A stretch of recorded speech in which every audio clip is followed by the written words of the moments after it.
So for Mario Day, I decided that I wanted to show you my oldest Mario plush that I still have.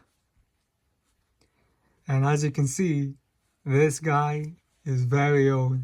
He's older than me actually, because this is I do not remember what he is. I believe he is based off of the Ben Pesto Wing Cap Mario, because I believe the Ben Pesto is the one that's actually like fully stuffed and not beanbagged. But I could be wrong. But I know this guy's older than me. But I remember the day I got him. It was so... Like, I just remember seeing him at the yard sale. I remember at home I was watching Cartoon Network. And it was in 2009, so they had See and Real. Or all those live action shows. Like, Dude, What Would Happen? Destroy, Build, Destroy. And I remember just watching that. And then, my mom kind of takes me outside. We go to a yard sale. And I came across this one. And I just fell in love with it. Because up until that point, I didn't really have any Mario plushes. I think the only Mario plush I had was like a Wendy's fast food Mario with with a plush body and a plastic head. And I got lost very quickly. But this one was different. This was all plush. And I remember I just begged my mom for it. I was like, I want it, I want it, I want it. And she was like, no, you don't need it. And I remember kind of starting to cry. And my older brother at the time, he was like, I can get some money. And I think it's so funny because we literally just scrounged around the house looking for as many quarters and dimes. So this one was literally paid with quarters and dimes and a few pennies here and there. Oh man, it must have sucked to be that seller that day. But I remember just kind of like running home with him. I'm like, I got a Mario plush, I got a Mario plush. It just, oh man, that day, we just remember just playing with him. I was making him do tricks, flips, making him go inside pipes, because like Mario goes inside pipes. I think I was making him go inside my vent. So I remember removing the lid of my AC vent and making him go in there. I think I played with him too much though, because his nose fell off that day. I kind of got sad, but whatever. It's a Mario plush, and I always wanted one. And I never got bored of him. I remember just playing with all my plush turtles and making them Bowser's, Koopas, and all of that. And then I really fell in love with him even more on YouTube when I was watching Super Mario Logan, and the Mario he was using turns into Wing Cap Mario. And I remember him just flying around trying to find the Grand Canyon. And I remember just recreating that scene. I was on a scooter making him fly around.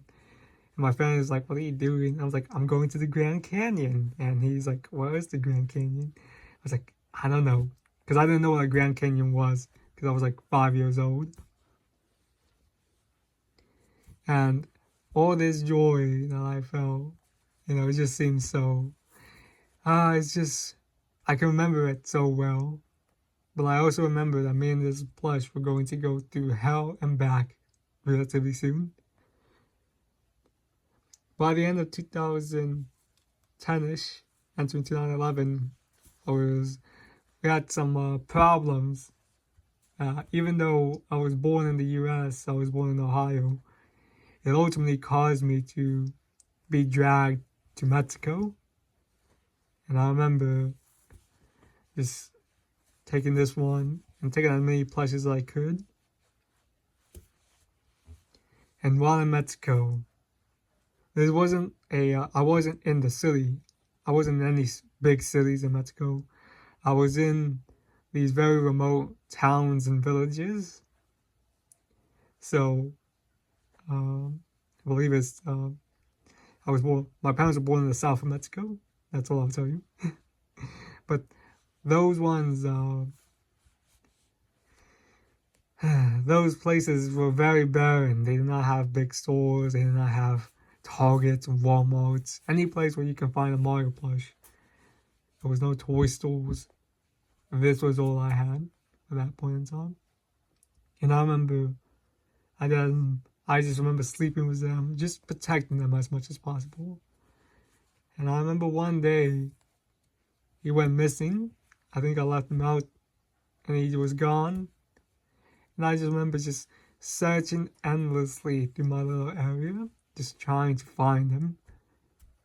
And my mom told me that it was a fruitless effort. And I remember just starting to cry, thinking I would never see this plush again. So one day, I noticed that one of my plush had also gone missing again. And I remember, I was like, it couldn't be too far. What's taking them?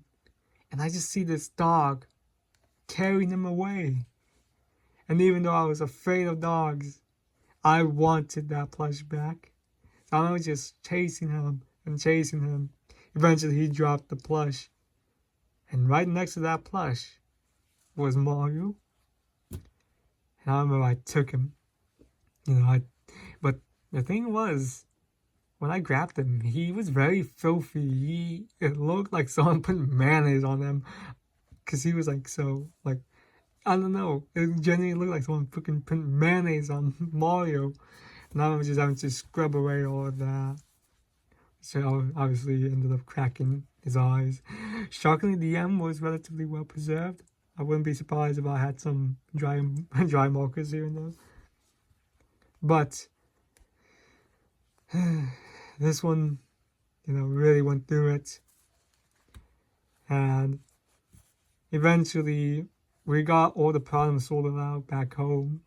And I was finally able to go back to Ohio after nearly spending an entire year in Mexico. But this also came with a caveat. It also meant that I had to leave a lot of my toys that I took along with me. And these were like toys that I had grown very attached to. One of them was Mario and a Thomas the Tank Engine. And as a kid, I loved Thomas the Tank Engine. But it was too big to take. All of them were too big to take. Leaving me was only one option. I was not ready to let go of this one.